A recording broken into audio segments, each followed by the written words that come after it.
Since I started this channel a few months ago, one question that I get a lot, whether it's on Instagram or on a comment or just, in passing of conversation is, which guitar is your best guitar? Or which guitar is your favorite guitar and why?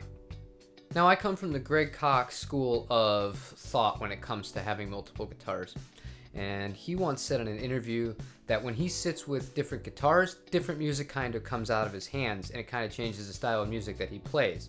And I think I'm really similar to that. I used to have a lot more guitars. At one point, I think I had 30 at once. But now I'm down to primarily 5 main ones. And those 5 main guitars are the 65 American Vintage Jazzmaster, my JV Stratocaster, my Gibson 339, the PRS CE24, and the PRS S2 McCarty 594. So the task of actually narrowing it down to one guitar as my best or favorite guitar is a little bit more complicated, but I'd like to give you my train of thoughts on how I think of each one, and then I'll get to which one is my favorite at the end. I'm going to start with the Jazzmaster. The Jazzmaster is my favorite kind of mix-it-up guitar, and a lot of people will label offsets as that. However, I think the reason for me saying the Jazzmaster is my favorite kind of change of pace, I feel like what I like to play and what I like tonally matches the neck pickup and the trem of the Jazzmaster in very specific situations, and no other guitar I have can do that. Now, with that being said, I would say the Jazzmaster out of all my guitars is the least versatile.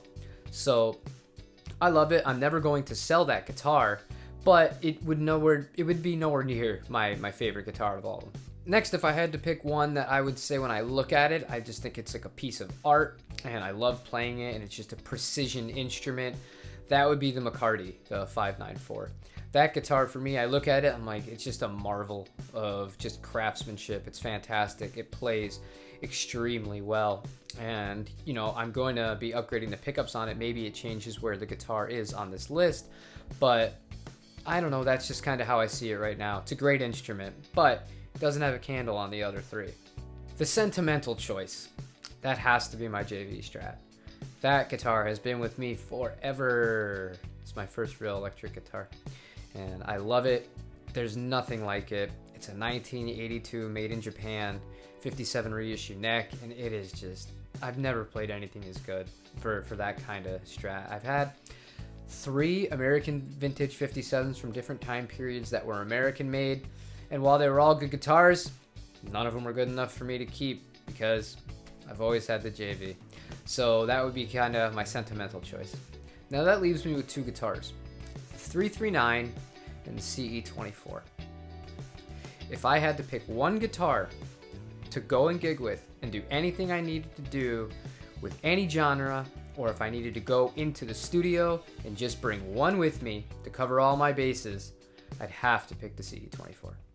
The CE24 to me is the ultimate workman's guitar, and I was primarily a Telecaster player for many, many, many years. And I don't have my parts caster listed in this because I'm not so sure that I'm going to be keeping it. But I mean, I wanted to focus on the 5 that I consider like my guitars that I have no desire to ever sell. And for me, the CE24 edges it out over the other ones. I think that maybe a Strat with a humbucker in the bridge would kind of compete with that, but I'm not routing that body on that white Strat. There is no way. That is staying single route for its entire life. So that being said, yeah, I think the PRS, it stays in tune the best. It is reliable. It does so much tonally. It has what I feel by far the best coil splitting feature out of any guitar I've ever played. It's the closest to getting to a true single coil sound. It plays effortlessly. It beefs up. It cleans up. It's gorgeous. It's light. It's comfortable. It makes sense. To me, that is like the best all-around guitar if I had to pick one. And so that leaves my favorite guitar out of all of them, and that is the 339. Now, this guitar does have a few things that I nitpick on. It doesn't stay in tune nearly as well as the PRS guitars do. The fret access on the higher frets is not as good, and especially once you hit the 20th fret and above, you really are kind of in an uncomfortable situation. Luckily for me, that's not something I do entirely too often, but I do that. So I do appreciate on the McCarty 594 and the CE24 how easy it is to reach those frets compared to the 339. However, everything else about that guitar, it's perfect. It's light. It can growl as mean as any Les Paul I've ever played. It has this clean resonance to it and just warmth that I don't get from a regular Les Paul because of the construction, and it is a semi-hollow guitar. When I play it acoustically, I can feel the warmth and interaction and the reverberations of the wood, unlike any other guitar I have.